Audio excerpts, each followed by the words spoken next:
Hello everyone, welcome back to education Bhaiya. और आज की वीडियो में हम लोग पढ़ने वाले हैं कुर्ग चैप्टर को। और मुझे पता है तुम लोग को ये चैप्टर बहुत पहले चाहिए था एंड मैं इस चैप्टर को बहुत लेट ला रहा हूँ। लेकिन द थिंग इज मैं बस वीडियो बनाने के लिए वीडियो नहीं बनाता हूँ। मतलब मैं बस कैश ग्रैब वीडियो नहीं बनाता हूँ कि मैंने यूट्यूब पे वीडियो अपलोड करा, उधर से पैसा आया और फिर मैं इधर से निकल गया। मैं चाहता हूँ कि मैं प्रॉपरली वीडियो बनाऊँ ताकि तुम्हारा एग्जाम में एक नंबर भी ना छूटे। एंड इसलिए प्रॉपर स्क्रिप्टिंग करने में, रिकॉर्डिंग करने में, उसके बाद एडिटिंग करने में, उसके बाद फाइनल प्रोडक्ट लाने में थोड़ा टाइम लगता है, बट अल्टीमेटली तुम्हें बहुत मजा आएगा, टेंशन मत लो। ये चैप्टर बहुत ही ज्यादा इंटरेस्टिंग है। तो एक्सप्लेनेशन शुरू करने से पहले चैनल को सब्सक्राइब कर दो। सब्सक्राइब करने के साथ साथ उसके बगल में जो बेल वाला आइकन है ना, उसको ऑल पे सेट कर दो, क्योंकि बिना ऑल पे सेट किए हुए तुम्हें नोटिफिकेशन नहीं आने वाला और नोटिफिकेशन के बिना कोई फायदा नहीं होने वाला। तो चलो अब चैप्टर का एक्सप्लेनेशन स्टार्ट करते हैं। तो ये कहानी कुर्ग के बारे में है, जो कि मैसूर और कोस्टल टाउन ऑफ मैंगलोर के बीच में प्रेजेंट है। और कुर्ग को देखकर ऐसा लगता है ना कि मानो गॉड्स ने अपना किंगडम का एक हिस्सा पृथ्वी में छोड़ दिया है। मतलब कुर्ग बिल्कुल पीस ऑफ हेवन जैसा, मतलब स्वर्ग जैसा दिखाई देता है। इससे हमें ये पता चलता है कि जो कुर्ग है ना, ये बहुत ही खूबसूरत जगह है। वैसे तुम्हें पता होना चाहिए कि कुर्ग के इन पहाड़ियों में, मतलब इन रोलिंग हिल्स में, योद्धाओं की, खूबसूरत औरतों की और जंगली जानवरों की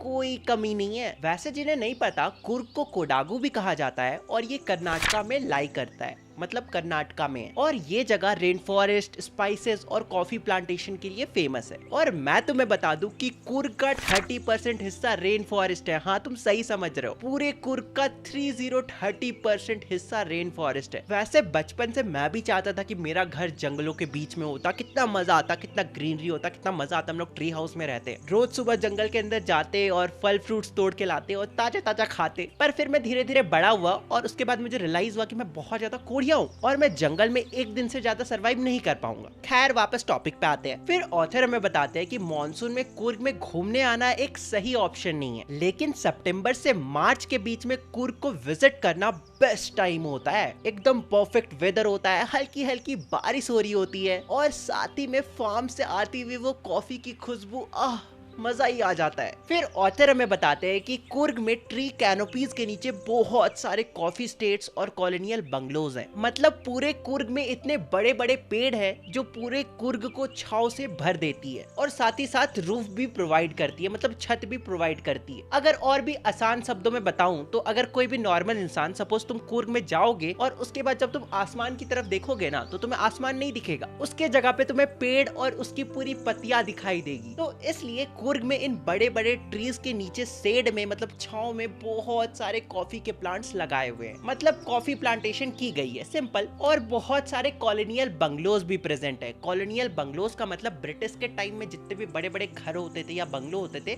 उन्हें हम कॉलोनियल बंगलोज कहते हैं। I hope you got the point, right? वैसे भी तुम लोग बहुत ज्यादा स्मार्ट लोग हो, ऐसे एजुकेशनल भैया को थोड़ी सब्सक्राइब कर रखा है। फिर ऑथर कहते हैं कि कुर्ग में ग्रीक और अरेबियन एशियंट के बहुत सारे लोग हैं। ऑथर इसका रीजन भी बताते कि जब अलेक्जेंडर की आर्मी इंडिया आई थी, तब वो इंडिया के सदर्न पार्ट में रुकी थी। तब हो सकता है कि अलेक्जेंडर की आर्मी के कुछ लोग वही कुर्ग में रुक गए होंगे और कुर्ग की लोकल वुमेन से शादी कर वहीं पे सेटल हो गए होंगे। वैसे भी हम सबको पता है यार, Indian womens are super hot, उनसे भी कंट्रोल नहीं हुआ होगा। अरे हम फिर मुद्दे से भटक गए, चलो कंटिन्यू करते हैं। तो आगे ऑथर बताते हैं कि इसलिए कुर्ग के जो लोगों का कल्चर है वो हम हिंदू लोगों के कल्चर से थोड़ा डिफरेंट है। आई मीन बहुत ज्यादा डिफरेंट है। और इसलिए जो कुर्ग के लोग हैं वो बहुत ज्यादा डिफरेंट टाइप ऑफ ड्रेस पहनते हैं, जैसे long black coat with embroidered vest belt. और ये जो ड्रेसिंग स्टाइल है, ये अरब और कर्ड्स के लोगों से बहुत ज्यादा मिलता जुलता है। इसलिए थोड़ी देर पहले ऑथर कह रहे थे कि जो कुर्ग के लोग हैं वो ग्रीक और अरेबियन जैसा दिखाई देते हैं, मतलब ग्रीक और अरेबियन एशियंट के लगते हैं। वैसे कुर्ग में रहने वाले लोगों को कुडावूस भी कहा जाता है, ये नाम याद रखना। वैसे कुर्ग के जो लोग हैं ना, वो बहुत ही ज्यादा हॉस्पिटेबल है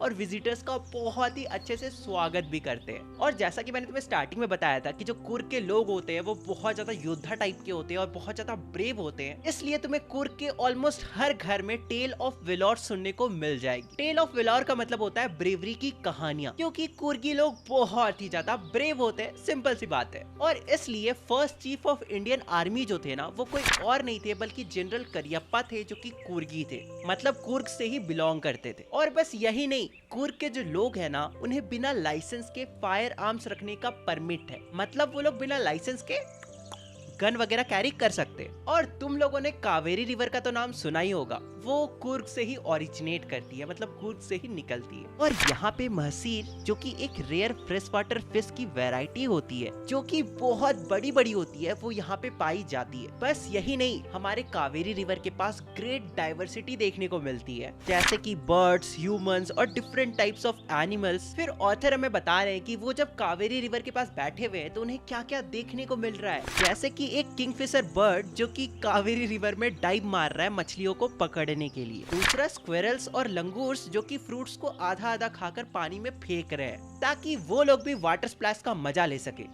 क्यों, सारे मजा हम ह्यूमन से थोड़ी लेंगे। Why should boys have all the fun? वैसे भी स्क्विरल्स और लंगूर्स बहुत ज्यादा शरारती होते हैं। साथ ही में हमें महूत्स भी देखने को मिलते हैं, जो कि एलिफेंट्स के केयर टेकर होते हैं, और वो एलिफेंट्स को नहला रहे होते हैं अच्छे से घस घस के, और वो एलिफेंट्स को वहीं रिवर के पास अच्छे से घस घस के नहला रहे होते हैं। फिर ऑथर बोल रहे हैं कि कुर्ग में अगर कोई इंडिविजुअल, मतलब अगर कोई सोलो भी आना चाहता है तो उसे भी बहुत मजा आएगा, क्योंकि कुर्ग के अंदर बहुत तरह की एडवेंचरस एक्टिविटीज होती है, जैसे कि river rafting, canoeing, rappelling, rock climbing और माउंटेन बाइकिंग। और साथ ही में अगर तुम्हें सिर्फ चलने का शौक है तो तुम यहाँ पे आके ट्रेकिंग भी कर सकते हो। और तो और तुम्हें ट्रेकिंग करते वक्त बिल्कुल भी अकेला महसूस नहीं होगा, क्योंकि तुम्हारे चारों तरफ बर्ड्स, बीज, बटरफ्लाई से भरा हुआ होगा, जो तुम्हें पूरी रास्ते कंपनी देगी। और बस यही नहीं, मैकवीज, मालाबार स्क्विरल्स, लंगूर्स और स्लेंडर्स पूरे रास्ते ट्रीज में छुपकर तुम पर नजर गड़ाए बैठे होंगे। हालांकि फिर ऑथर कहते कि तुम लोग वाइल्ड एलिफेंट से थोड़ा दूर ही रहना, वो थोड़े डेंजरस हो सकते हैं। मतलब अगर तुम लोग कुर्ग आते हो तो एंजॉय करना, लेकिन इसका ये मतलब नहीं है कि खुले सांड जैसा कहीं पे भी घूमने चल जाना और वाइल्ड एलिफेंट के सामने जाके खड़े हो जाना, वो तो तुम्हें कुचल कर ही निकल जाएगा। फिर ऑथर कहते हैं कि अगर तुम एडवेंचरस स्वभाव के नहीं हो तो कोई बात नहीं, तुम्हें फोटो लेना तो पसंद ही होगा, मतलब फोटो कैप्चर्स करना तो पसंद ही होगा। तो अगर ऐसा है तो तुम ब्रह्मगिरी हिल्स जरूर जाना, यहाँ से तुम्हें पूरे कुर्ग के लैंडस्केप का पैनोरमिक व्यू मिलेगा। और अगर तुम्हारा इन सब चीजों से भी मन नहीं भरने वाला है तो टेंशन मत लो, मेरे पास एक और जगह है। थोड़े से ही आगे चलने पर तुम्हें एक रस्सी का ब्रिज दिखाई देगा, जो तुम्हें निसर्गधाम आइलैंड के पास ले जाएगा।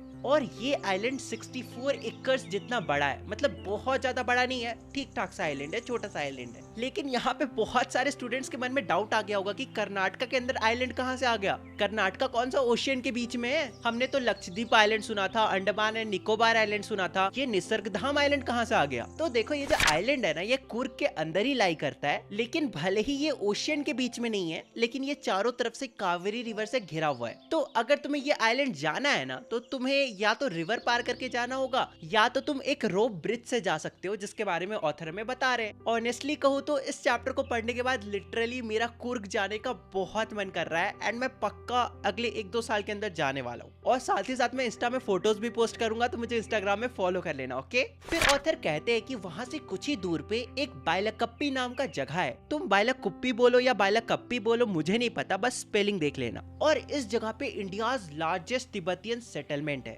मतलब यहाँ पे तुम्हें मॉन्क्स रेड, येलो और ऑर्च रोब्स पहने हुए दिख जाएंगे। रोब्स मतलब जो मॉन्क जिस टाइप का कपड़ा पहनते हैं ना, उसे हम रोब्स बोलते हैं। तुम लोग स्क्रीन पे तो देख ही सकते हो। फिर एट द एंड ऑथर कहते हैं कि अगर तुम कुर्ग जाते हो ना, तो तुम्हें बहुत सारी सरप्राइजेस देखने को मिलेगी, मतलब तुम्हें बहुत सारी नई नई चीजें देखने को मिलेगी जो शायद ऑथर ने खुद भी ना देखा हो। क्योंकि कुर्ग जो है ना, वो बहुत ही ब्यूटीफुल जगह है, और कुर्ग को इंडिया का हार्ट एंड सोल भी कहा जाता है, मतलब दिल और आत्मा, समझ ही सकते हो इमोशंस को। एंड इस तरह से ये जो तुम्हारा चैप्टर है, ये चैप्टर खत्म होता है। सिंपल।